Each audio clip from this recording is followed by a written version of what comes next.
Bismillahirrahmanirrahim. Assalamualaikum warahmatullahi wabarakatuh.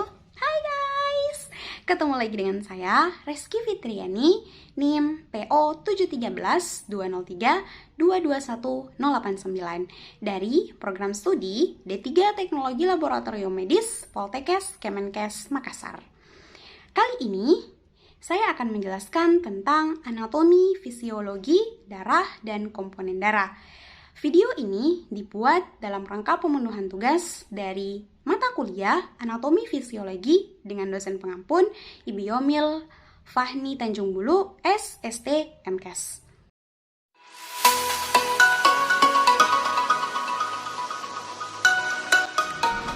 Darah adalah komponen esensial makhluk hidup berupa jaringan cair yang sangat penting bagi manusia yang memiliki banyak kegunaan untuk menunjang kehidupannya.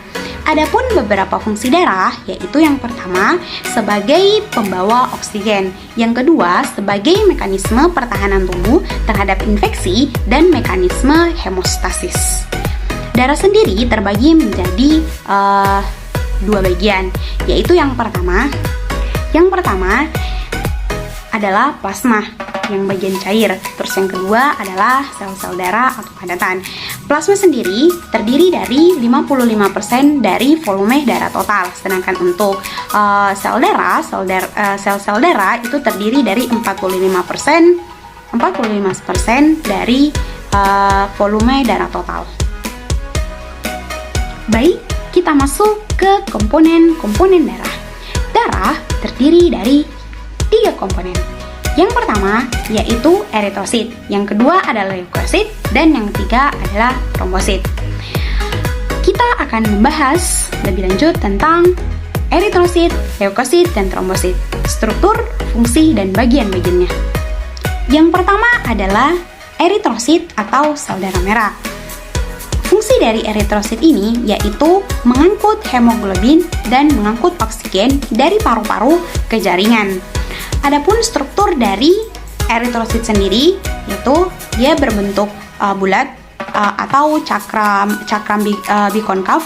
Dia eritrosit juga tidak berinti atau tidak memiliki nukleus. Terus dia berbentuk cekung pada kedua sisinya dengan sentral akromia sekitar 1/2 diameter sel. Warnanya berwarna merah. Yang kedua adalah leukosit atau sel darah putih. Sel darah putih adalah sel yang berperan sebagai sistem pertahanan tubuh terhadap paparan patogen. Nah, teman-teman, ternyata leukosit ini mempunyai 5 jenis. Ini dia. Yang pertama ada limfosit, yang kedua adalah monosit, yang ketiga neosofil, yang keempat eosofil, dan yang kelima adalah basofil. Mari kita bahas satu persatu. Yang pertama adalah limfosit. Jenis leukosit ini, seperti ini, berperan pada infeksi. Ciri-cirinya lebih kecil. Dia ukurannya sama dengan sel eritrosit, terus tidak bergranula dan tidak memiliki inti sel. Yang kedua adalah monosit. Jenis leukosit ini berperan untuk menelan mikroorganisme yang memaparnya. Adapun ciri-cirinya, dia lebih besar, nukleusnya atau labusnya hanya 1, dan sitoplasmanya tidak bergranula. Yang ketiga adalah neutrofil. Jenis leukosit ini berperan untuk bakteri fase akut. Ciri-cirinya memiliki lobus yang lebih dari 1, ada granula halusnya, dan dia berwarna ungu tua. Yang keempat adalah eosofil. Jenis leukosit ini berperan untuk infeksi pada parasit dan alergi. Ciri-cirinya memiliki lobus yang lebih dari 1, granulanya lebih besar, kasar, dan berwarna jingga. Dan yang terakhir adalah basofil. Basofil ini berperan pada alergi dan keracunan. Ciri-cirinya granulanya besar-besar sampai menutupi nukleusnya.